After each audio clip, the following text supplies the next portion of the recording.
His Holiness the Dalai Lama has said that real compassion comes from seeing the suffering of others, and you feel a sense of responsibility. You want to do something for them. The more we care for the happiness of others, the greater is our own sense of well-being. In Buddhism, this attitude of wishing to give ultimate benefit to others as much as possible is called Bodichita. It's the heart of Buddhist practice. Now, we all know an eye for an eye only makes the world blind. We hear this wisdom, but how can we really practice it?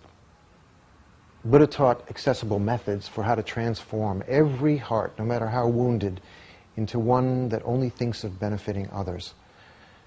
Join us as we learn how to develop this profound compassion.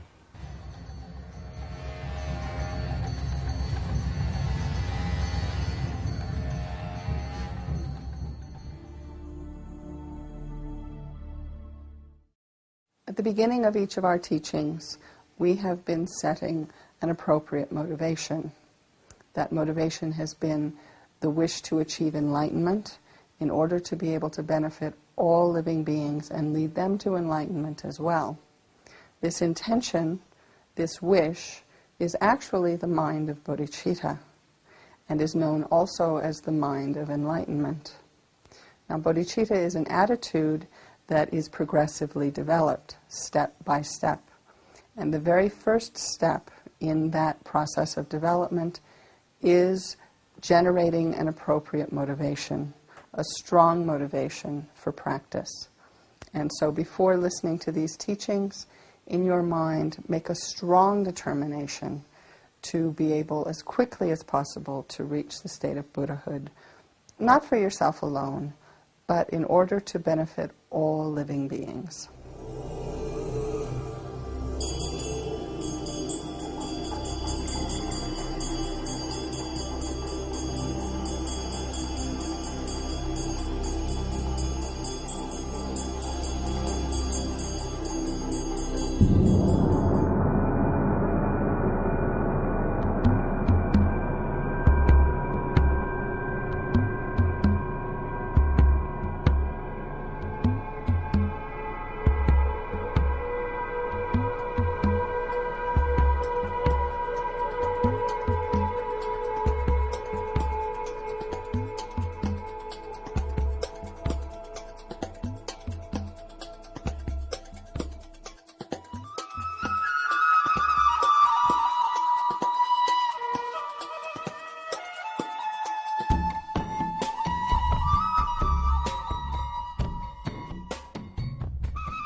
So once you have that kind of true understanding of the nature of suffering with relation to one's own existence, then you extend that understanding, that recognition towards all other sentient beings and reflect upon their status as suffering beings, and then cultivate the wish that just as you yourself wish to attain freedom from the suffering, so too all of these sentient beings wish to be free from suffering. And so in that way you cultivate a great compassion and the wish that all sentient beings enjoy happiness, which is the freedom from suffering. That is the loving kindness. So on the basis of compassion that wishes others to be free of suffering, and loving kindness that wishes others to enjoy happiness, then you cultivate a sense of a special responsibility.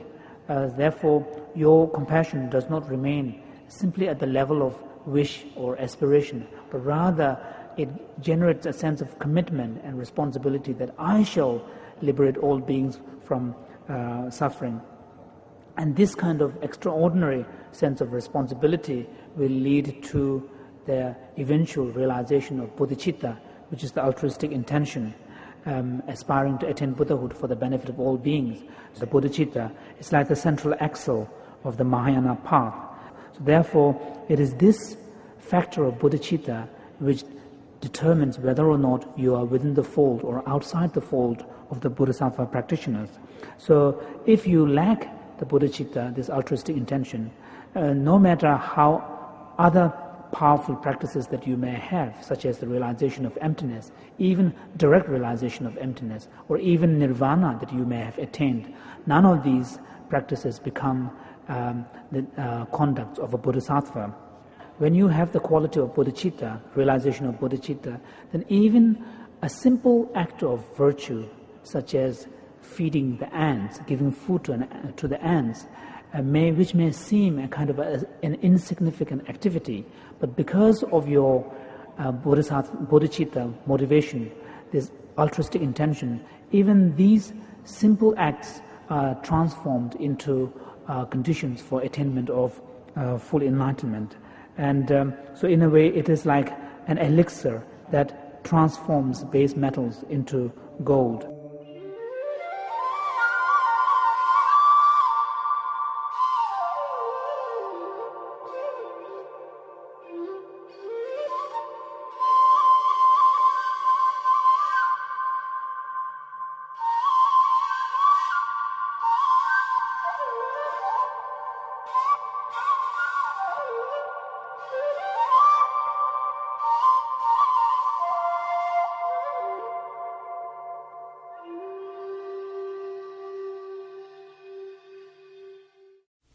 I think answer for everything. Answer for everything. I think that's the compassion, bodhicitta.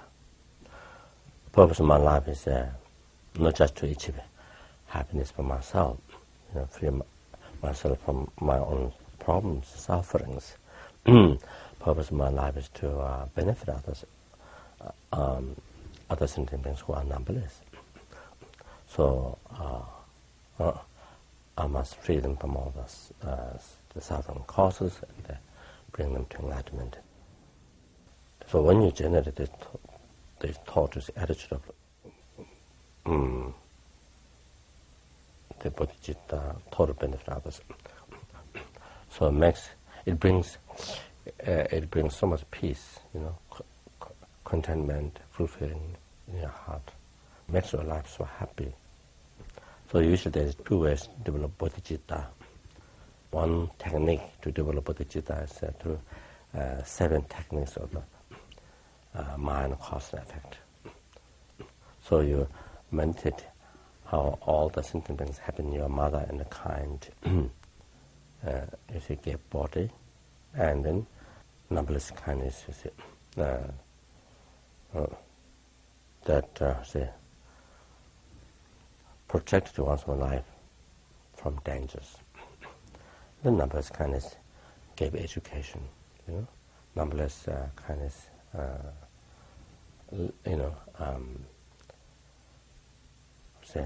bear so much hardship for one's own happiness. That they, when they become one's mother, and bears, so much hardship, suffer so much, for to take care of oneself for one's own well-being, for one's own happiness. So, like that, you see. Then, so this is how you meditate in that technique, you see, the mother and kind, So then you see, you feel so very precious. So this way, when you feel everybody being mother and kind, you feel very warm to you, see, beauty, you see. It's not talking about beauty of the body. You see, the kindness, being kind. So you see other sentient beings are suffering, like something being samsara, suffering. So wish others to be free from suffering, cause of the suffering, and you want to do that. You see. So that there's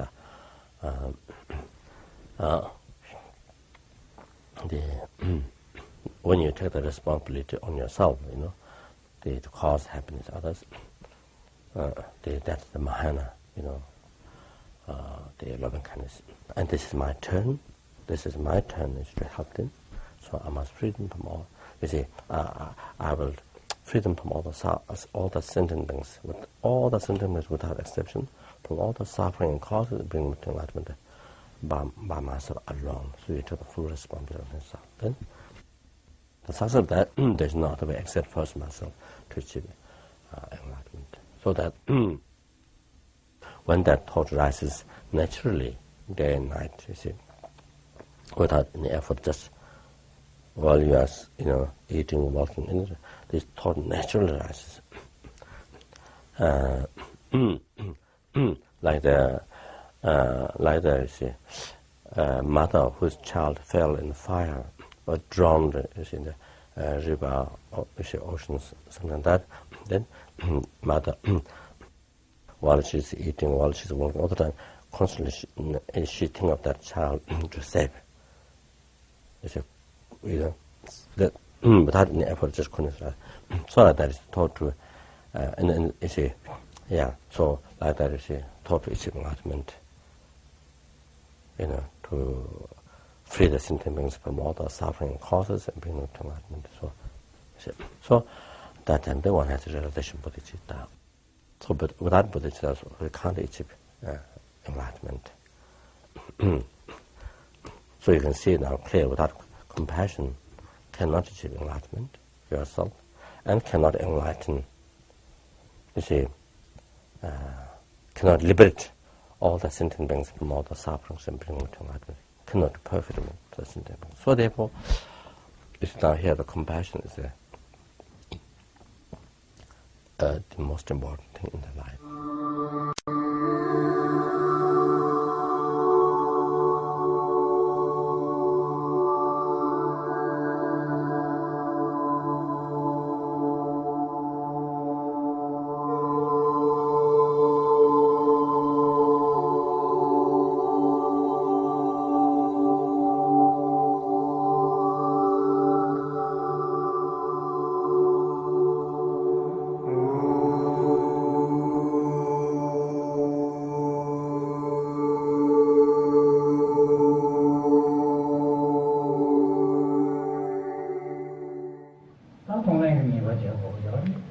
One of these verses of Bodichita in the training says, this chronic disease of constantly cherishing oneself, of the chronic disease of egoism, it is actually the cause of all the unwanted circumstances. Having recognized that this is the one to blame for all the shortcomings, bless me so I might be able to eliminate this self-grasping, the practice of Tonglen, of taking and giving. This is an incredible powerful practice, incredible powerful meditation, and the immediate result, good result that you have on training your mind on the basis of Tonglen is that you will be able to develop a very uncommon, powerful courage. You become really brave-hearted. Very brave, so brave that you that nothing will be able to shake you anymore. You become as brave as being that kind of courage that you are sure you can take upon yourself the burden of all sentient beings, and you are able to give to all sentient beings whatever they need from yourself alone.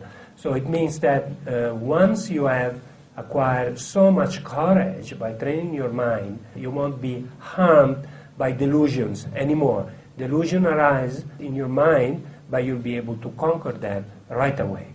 So once you have given, once you mentally, you have trained of giving, of being able to give yourself to others to that extent, the quality of your happiness will increase tremendously. Is actually the best happiness you can find. If something happens to you when you have trained your mind so much with this meditation of giving, and taking upon yourself the sufferings of sentient beings and giving out whatever goodness you have, you cannot experience anymore any loss because mentally you have given it already. So instead of encountering sufferings upon having losses, your mind becomes happier and happier.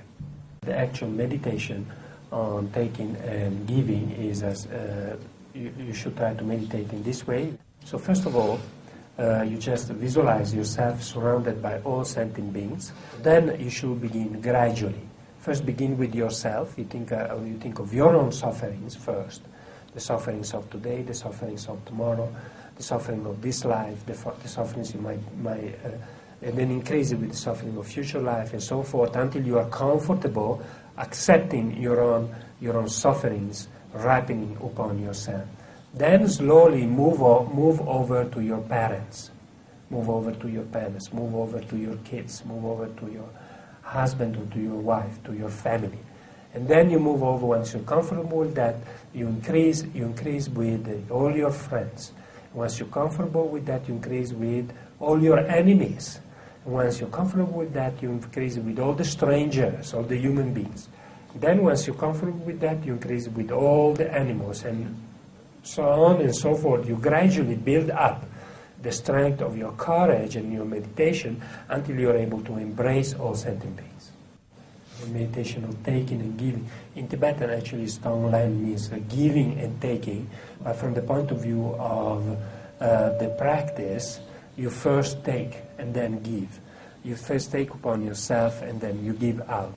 So once you have this, on the basis of this feeling of compassion, begin to think that all these sufferings, the sufferings of the hell beings, of cold and heat, the sufferings of hunger and thirst, of the predators and so on, each of them, for each sentient beings, think that they come out of these sentient beings like a huge black cloud.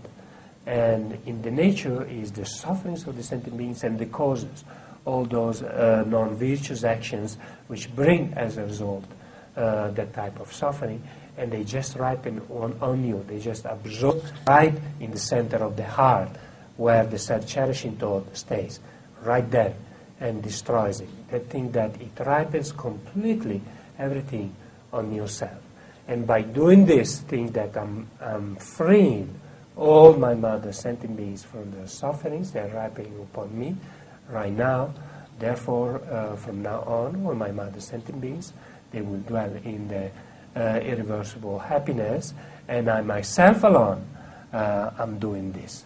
So generate a great joy at the end of your meditation of having been able to do and being able to do so. So at this point, once you have taken in this way gradually, then it is a moment of giving. Giving is done, taking is done on the basis of great compassion, wanting all sentient beings to be free from suffering. This is the meaning of compassion. So now you give with love. What is the meaning of love? Love, the wish of all sentient beings to be happy, to possess all their happiness, temporary and ultimate happiness that they wish for, in accordance with their desire, exactly as they desire. But by using your breath with your visualization, mounting it with love and compassion to give and to take, it becomes quite powerful and a quick method to realize the mind of enlightenment.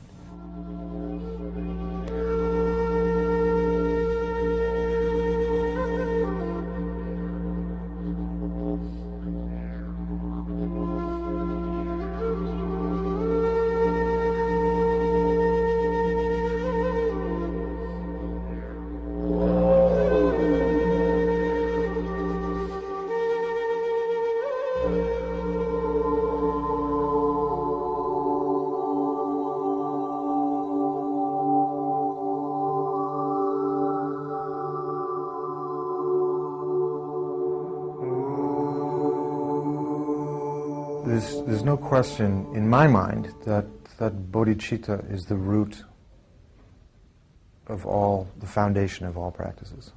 Without bodhicitta, none of it makes any sense. It hasn't any power to it. There's no juice to it.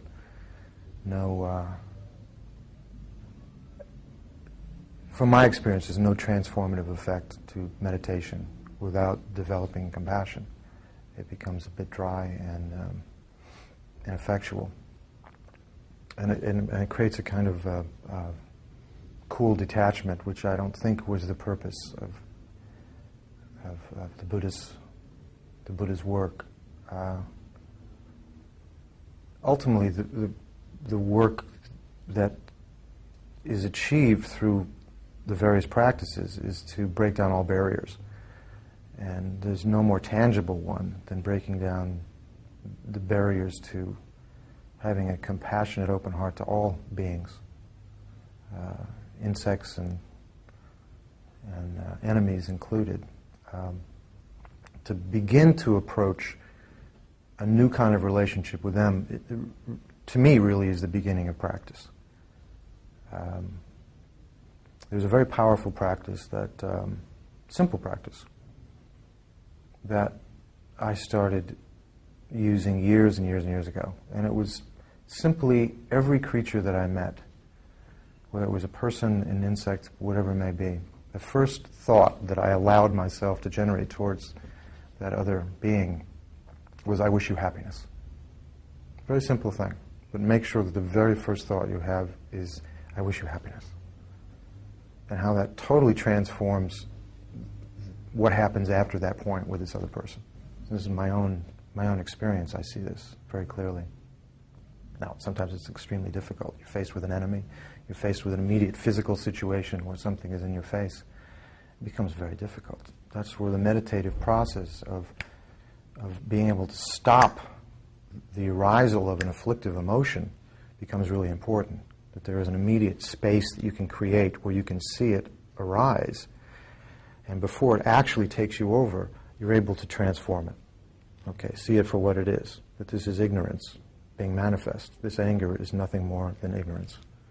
From my side and their side. Transform it, let it go. Transform it, turn it into love. I wish you happiness. If you just try that, what an extraordinary difference everything makes.